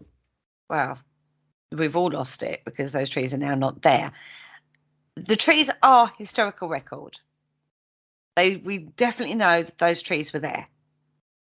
Yeah, Okay. Whereabouts in regards to how they marked where the treasure was comes into a bit of a dispute, really. yeah. Right. Don't know. Now, there are two possibilities for hiding places. The first was a small island called Money Island because they found Spanish coins on the island. Okay. Right, but that island doesn't exist anymore. That's been eroded. Okay. Okay. And the other may be inland near a place called Treasure Lake. Well, of course it's called Treasure Lake, right? Yeah. So they still haven't found it all. So Mhm. there you go. If you're out in Cliffwood Beach in New Jersey, then have a little look around and you may well find Captain Kidd's treasure. Yeah. That'd be Some of it, interesting, wouldn't it? anyway. Mm. That would be good. It would be awesome. That. As with all these places, it sounds like it's not a particularly wide area search, right? Yeah. I think you'll find it's a little bit bigger than you think. Really? Yeah, it's not going to be as easy as that, is it? Otherwise, they No. would have already found it. I was gonna say, yeah, it'll take a couple of weeks, wouldn't it? Yeah, a couple of weeks. A couple of weeks, hollybobs, right? Yeah, absolutely. Got to do something when you're on holiday. Now, let's have a look at the lost ship in the desert. Now, this one reminds me, or actually, it wasn't so much a desert, it was Antarctica, and it had Pipe and Sean Bean in it. Not No, I don't know. Frankenstein, was it? No, I'm thinking of a recent movie with Nicolas Cage. Oh, National Treasure. Yes. So Oh, yeah. this reminds me of that one, but this is actually a ship in the desert, Hmm. right? So we're thinking more Sahara, Mm-hmm. Yep. the movie Sahara.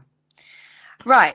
So, claims of seeing a seafaring vessel stranded in the Salton Sea Basin have been repeated even, by American Indians, Spanish explorers, normal explorers, treasure hunters, migrants, all sorts of people have said about this boat that they've seen in the Salton Sea Basin. Right? There is a lot of things that people don't agree on. Okay. I mean, large ships getting stranded in deserts, not quite outside the realm of possibility in the 16th century.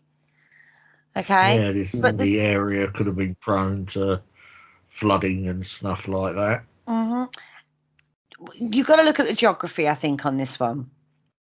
So a Spanish vessel sails up in the Salton Sea, maybe riding a tidal bore. Right, a tidal bore, as you know, is a surge of water that moves against the river's normal flow. We have a couple in the UK. They're not very big, but I'm sure in other countries they have massive ones. And then when they return to the way they came, the waters go over a natural dam, but the vessel then is stranded. Yeah? This has happened quite recently in 1922 and would still be happening if people hadn't completely drained the river. Right? So there's also a support about this from the Los Angeles Star. They reported the ship was found in December of 1870. This was the result of an expedition by Charlie Clusker. Although Clusker disappeared when he set out on a return journey. Right. But that report gives a positive affirmation, I suppose, that the ship does exist. Yeah. Another story says a traveller who came upon the ship one night found pearls beyond imagination. Right, so he filled up his pockets and went to the local mission, but he wasn't able to find the ship again. But he spent the rest of his life trying. Right, hardly a surprise, right? No, exactly. Now, I would argue, and I would say this: if you found a ship, you fill your pockets up with pearls, you're gonna want to go back. Yeah. You Well, would spend your life looking for that ship again, right? Oh, totally. But you'd be taking some bag for lives with you as well, wouldn't you? I would be taking more than bags for life. So I'd be taking a whole pony train, is what I would be taking. But he never found it. So the ship is quite elusive. It's not just like, you know, it's not an X marks the spot. It's very elusive. Yeah. Now, a lot of accounts agree the ship is Spanish. Okay. But there are explanations that point to King Solomon's navy, one of the lost tribes of Israel, or sailors from an Indian Ocean, even a roving band of pirates. Right, whatever it is, the ship, if they ever find it, is going to give you a lot of money. Yeah. So, I mean, the King Solomon's might, wasn't that something, again, something to do with the Knights Templar? Weren't they given some of the treasure from King Solomon? Oh, I don't know. Oh, King Solomon's Mines. That's a book, isn't it? It's a novel. Yeah. Is it Ryder Hackett? I don't know, but it's a film as well. That's why I said mines. But no, I mean King Solomon himself. I'm sure they gave like gold and stuff for the Knights Templar to hide and look after, because the Knights Templar was a sort of bank. Yeah.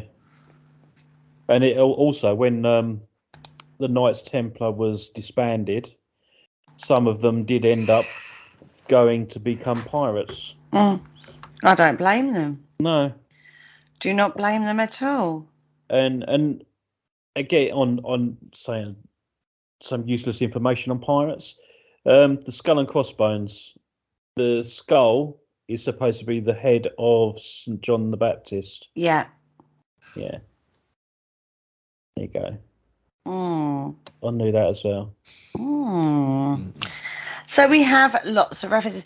Now, whether this ship is there or not remains to be seen, right? Mm-hmm. If it was there, I would say maybe Google.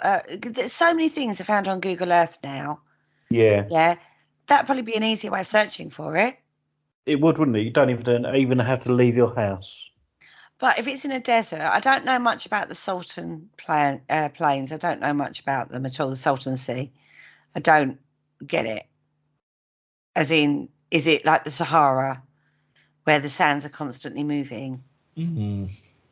So it could be that it gets covered and uncovered on a semi-regular basis. So when people have found it, they've sort of found it when it's been uncovered, and then I don't know, the next dust storm that comes along gets covered up. Who knows, Yeah. right? Well, let's start our own rumour about that one, right? It only gets uncovered under the full moon. Well, let's go for a bit in between on a leap year. Okay. A full moon on a leap year. Yeah. On a leap year. Yeah. Who knows? Interesting one, though. Maybe that's what happens. Who knows? Very elusive ship. But according to stories, it does exist. Yeah. Yeah, right? Who Well, knows? it might exist, you know. It might not. Don't know, because no one's found it yet. No, and this is the problem, isn't it, with a lot of these treasures? You know, they're elusive. They're not readily available. No. But then just the mere fact that that person found some, what was it, pearls, he said? Yeah. Just the mere fact that he found the pearls on the ship Mm-hmm. suggests that it did exist, and you have got physical evidence, which would be the pearls, that it does exist.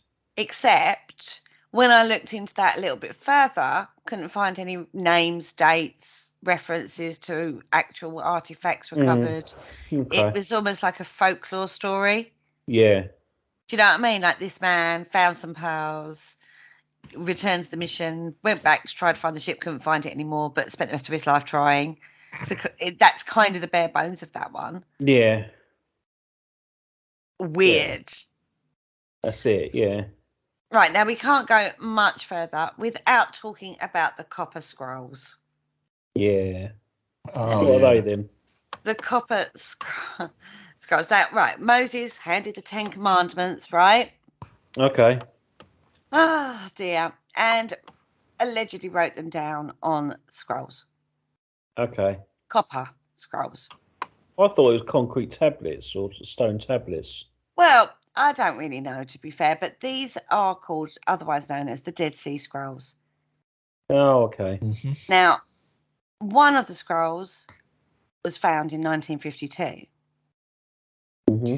This isn't a beautifully preserved piece of work, I will say. It's eroded. It's not like you can roll it out and read it. It's got lots of gaps in it, isn't it? Yeah, it's quite, yeah. Mm-hmm. Took them a while to sort of get it open and everything. Yeah, it was quite a task for them to do. Mm-hmm. When the archaeologists finally got it unrolled and translated, see, that's a task and a half as well, It is, isn't it? Yeah. They realised the scroll wasn't a lost religious text, but was a list of ancient treasure. Gold and silver quantities and locations were recorded in a laundry list, making it one of the most straightforward treasure retrievals in history. Was That it? would- I'd say was it a list of treasure, or was it just a list? His laundry list. No, 3 pairs of socks, 2 sandals. Now, this would have been easy, yeah? Beautiful. Yeah. If they could properly translate it. The scroll is written in ancient Hebrew, but most of our knowledge of ancient Hebrew comes from religious texts. Yeah, right? Yeah. We know that. This scroll wasn't religious. So there are a lot of words in there that they have no way of translating. Mm. Gutting. It is, isn't it? This So is why what- we need time travel. This is why we need it. So what Yeah. should have been a X marks the spot becomes obsolete, because that's all well and good. Oh, yeah, we know that word. Gold, silver, myrrh, Yeah. frankincense, blah, blah, blah, right? Those kind of words. They're in the previous religious texts. We know those words. But other words aren't. So we can't. What do we do with that? Yeah. They just not make it up, but they put it into a context that we could understand it. Exactly. So, like, for an example, that this is just one of the complete sentences from the scroll, says this: in the second enclosure, in the underground passage that looks east. Well, somebody Could be 2,000 anywhere. 2,000 years ago, beautiful, right? Hmm. But that could be anywhere. Yeah. Well, obviously it's next door but one, isn't it? Yeah. Hmm. Who knows, right? But now well, where do you start with that? No idea. Next door but one. Mm-hmm. And look east. Once you found their underground passage. Mm-hmm. That's it. We're done. We can't go much further with that. So No. we need to find, or what will happen, or what hopefully will happen, is they'll find some kind of dictionary for ancient Hebrew, or like like the Rosetta Stone, Yeah. Oh, right, which yeah. gave us like the understanding of other languages. The hieroglyphs, wasn't it? Yeah, Hmm. we worked out what another language meant because of the Rosetta Stone, or they did. I say Yeah. we. That's the royal we. I didn't have anything to do with it, but people a lot more knowledgeable than me did. Yeah, we need kind of one of them Yeah. to help us work it out, because they reckon that that it's still where it was originally stored. They don't think it's been disturbed because nothing's come to light, Hmm. right? So they're pretty damn sure it's still where the scroll says. I mean, bearing in mind the Dead Sea Scrolls are quite a recent, quite a recent discovery in themselves, aren't they? They are, aren't they? Oh, And yeah. at least they So, can sort of narrow it down a little bit. That in itself was quite Hmm. a fantastic moment, and that was found by a kid, wasn't it, in a cave? yeah, he was The Dead chucking Sea Scrolls. stones into caves. He was looking. I think they think it was like a goat herder was looking for his goats or something, and came across them in the backs of some caves in the Dead Sea region Yeah, of Israel. yeah. Now you've got to remember, right, Israel, all of the Middle Eastern countries, there's a heck of a lot of like land that's not explored. Yeah. Right, there's a lot of cave systems and stuff like that there's no reason to go in them, so why should we, right? Well, Yeah, that's it. And not only that, I mean, the sand hard dunes terrain, move, don't they? So, hard terrain yeah. out there, really hard terrain, as we've come across and we found out when we went to war out there. Mm-hmm. Quite frankly, I mean, God, you've only got to look how difficult it was trying to source the Taliban in the war, because Yeah. they'd go up into the cave systems Yeah. and disappear. Yeah, and it did. So treasure is out there. They think it's still in the original places. They just don't know where, Yeah. right? Because they can't translate the stone. And I mean, like for example, with the Egyptians, there's the whole towns and cities that have just disappeared under the sand. Yeah, We'll never see them again unless the winds pick up and move the sand over. Yeah. it's constantly shifting. Mm. Constantly shifting. I mean, that discovery is happening all the time. And then when they do uncover it, the length of time it takes them to work it is just incredible because of the archaeology that goes into it. Yeah. Much easier back into in the 20s and 30s, but they didn't care about that. They just cracked it open like King Yeah. Tutankhamun's tomb. Just opened it, Yeah. But there is one tomb. Our last tomb we're going to talk about today is the Quincy Huang tomb, right? Yeah. I They think know where it is. we basically mentioned this on the last show, didn't we? I think. Did we quickly mention this I one? think so, because it was something to do with the terracotta army. Correct. Yeah. Mm-hmm. They know it's there. They know where it is. Beautiful. Yeah? Yeah. Fabulous. And some of the writings about it, which we thought were myth, have proven to be true. Yeah. With the discovery of the terracotta army. Correct. Yeah. And it was written about and just dismissed. Yeah. I think who's going to have an army that big made from sort of clay, but they found it. That's one found hell it. of a big chess set, isn't it? It's Yeah. amazing. They are phenomenal, right? Yeah. The reason they haven't excavated is because of the reported river of mercury. Mhm. Well, that's what they say. Yeah, it's sort of, because inside the tomb is supposed to be a representation, like a floor plan or a map of his kingdom. Yeah. With rivers of mercury running through them and stuff like that. If you disrupt this site, you run the risk of destroying or polluting, should I say, the whole area's water supply. If that gets into the water supply, you're done for as the whole area, and that's populated. Yeah. You know what I mean? That's gonna cause a major issue. So they won't disrupt it unless they know exactly what they're doing. So they have been looking at this since the 1970s, right? So it's going to be a fantastic achievement to get it, but they won't disturb it until they're 100% sure that they can do it safely. Yeah. Yeah. Basically, the Terracotta Army is literally just a little taster of what's to come on that one. Oh, absolutely. All right. Absolutely phenomenal. But a lot of these myths surrounding this one, like you said right at the beginning of this one, is it or isn't it? Yeah. They don't want to disturb it just on the chance. Yeah. But they know where it is. Yeah. It's there. They can see it. He was super rich. He had the money to do it. He was buried in a city-sized underground cavern. Right, they reckon there are reproductions of concubines, bureaucrats, servants, or everything he could possibly need in the afterlife, basically. Yeah. They know the army, Terracotta Army. Yeah. And that's written. And that was dismissed as myth and was found.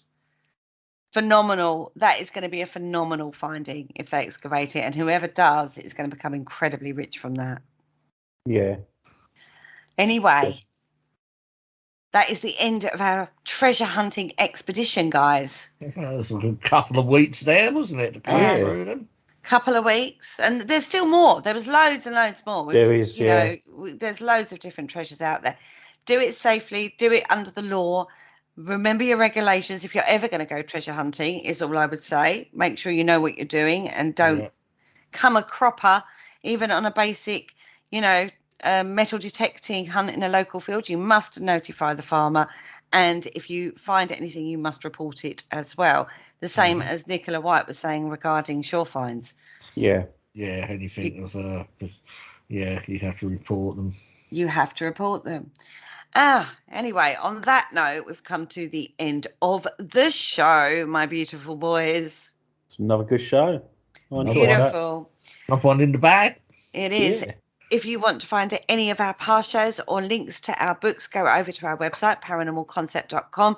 Join us on the social medias. We post regularly. Lots of interesting content of various things we find around and about while we're searching through to find information for you guys to bring to you on our shows. On that note, we're going to bid you a farewell. So say goodbye, guys. Goodbye, guys. Goodbye, guys. And don't forget, tune in next week for another installment of the Paranormal Concept Show.